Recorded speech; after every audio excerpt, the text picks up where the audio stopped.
Bismillahirrahmanirrahim. Assalamualaikum warahmatullahi wabarakatuh. Eh, Rabbi shrah li sadri wa yassir li amri wahlul 'uqdatam min lisani yafqahu qawli. Amma ba'du.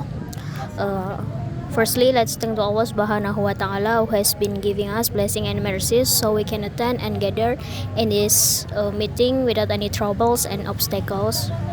Secondly, may salawat and salam to our Prophet Muhammad Sallallahu Alaihi Wasallam, who has guided us from the darkness to the lightness, from the wrong way to the right way. That's Islam, the true religion. In this occasion, we are from Group 8. We'll present our material with by the title products. Before all, let me introduce our member. First is me, Azmi Aldina Sabila. The second is Ilma Maulida Utami, and the last is Muhammad Siddiq Permana. The first material is about definition of products, will be presented by Ilma Maulida Utami. Okay, first material is about definition of products. According to Philip Kotler, product is anything that can be offered to someone to satisfy a need or a want. In general, a product may be defined as a set of tangible, intangible, and associate attributes capable of being exchanged for a value with the ability to satisfy consumers and business needs. The second material is about characteristics of products. First, intended for customers. This differentiates products from projects or anything else you may produce for your own use or enjoyment. Products are typically created with the intent of being sold and consumed by someone else, whether that is an individual consumer or a business. The second one, created to provide benefits to a market.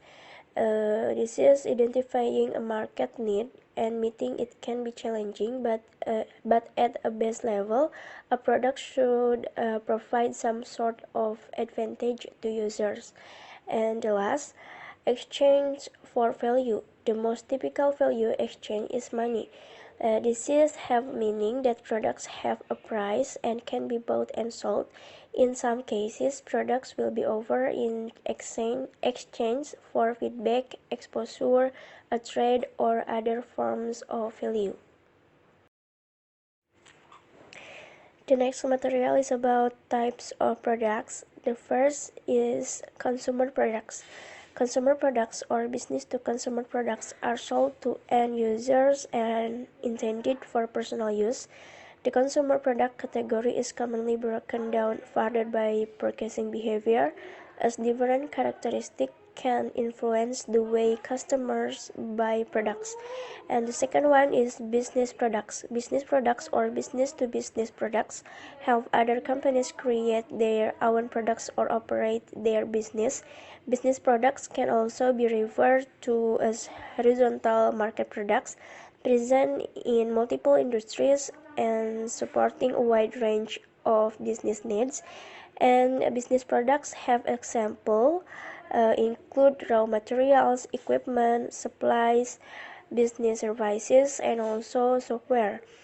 And the last is industry products.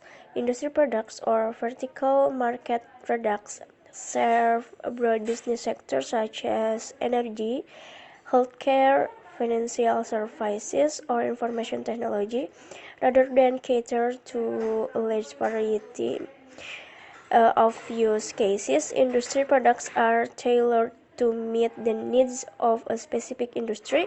For example, healthcare application for managing patient data. Okay, next, there are the quality of products.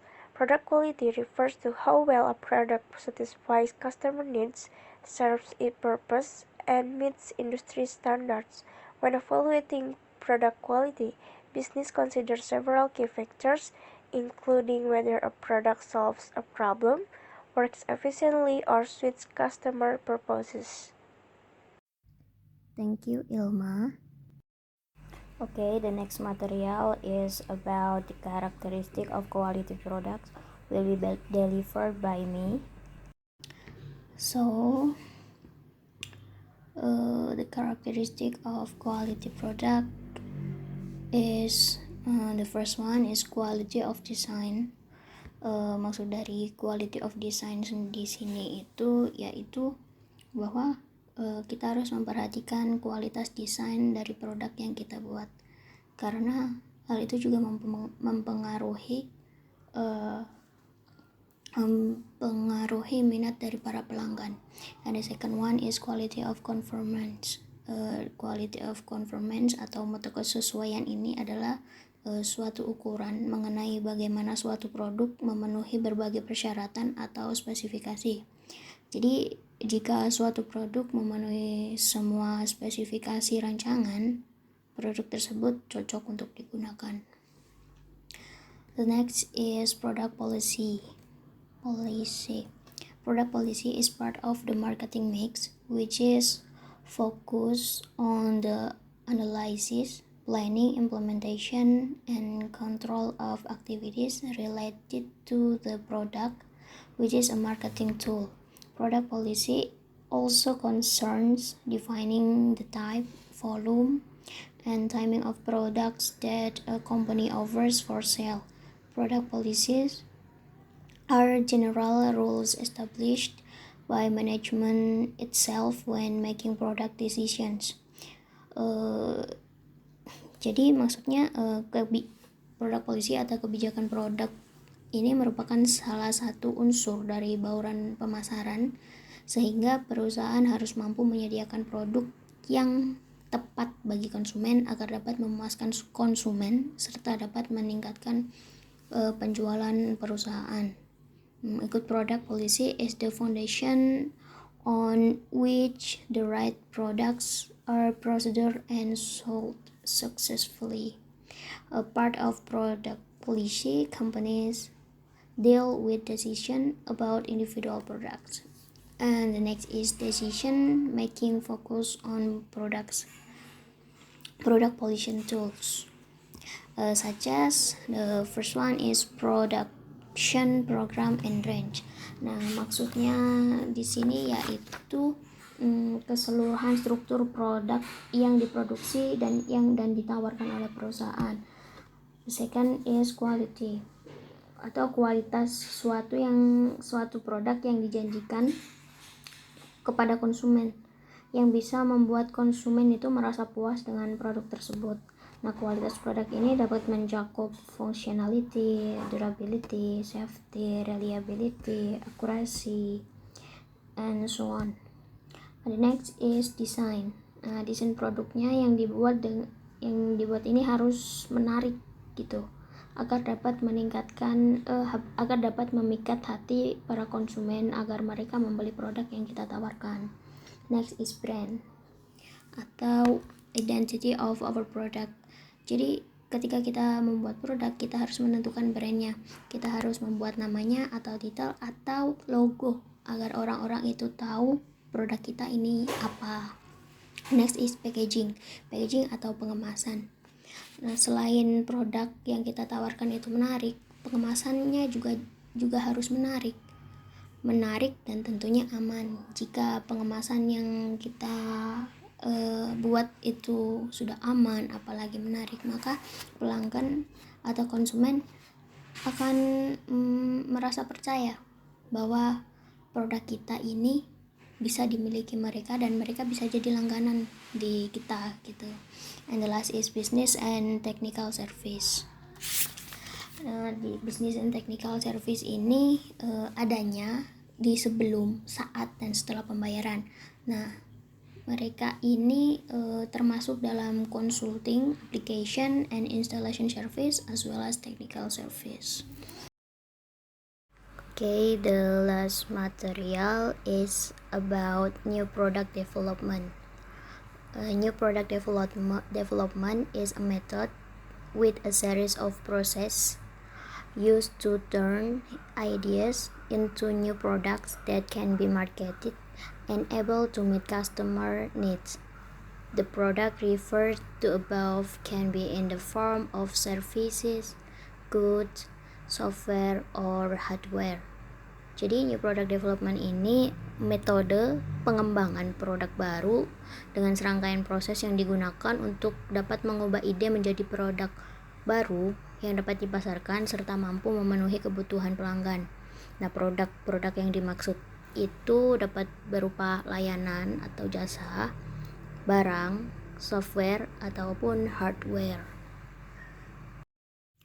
Then this is a function of new product development. They are creating innovation atau menciptakan inovasi baru, following consumer preference atau mengikuti preferensi dari konsumen, and avoid failure atau menghindari kegagalan. Then stage of new product development. The first one is idea generation atau pengumpulan ide. Second, idea screening atau penyaringan ide dan memilih ide mana yang akan digunakan. Next is concept development and testing atau uji pengembangan konsep. Nah, secara garis besar konsep ini merupakan rincian dari sebuah ide seperti apa yang akan diproduksi, untuk siapa, masalah yang akan dipecahkan itu seperti apa, bagaimana cara kerjanya, berapa biayanya, dan masih banyak lagi. Nah, untuk memastikan konsep tersebut layak untuk dipasarkan, maka kita perlu mengujinya dengan pelanggan yang nyata. And the fourth is market strategy and business analysis. Next is technical product design and development. Nah, pada tahap ini itu ide pengembangan produk sudah ditetapkan dan kita sudah selesai untuk menjalankan berbagai penelitian agar ide yang diolah dapat menghasilkan produk yang sesuai dengan harapan pasar. The next is market testing and the last is commercialization. Okay, that's all. Thank you very much for your attention. If you have any question, you can convey it in our offline discussion. The last I say, wassalamualaikum warahmatullahi wabarakatuh.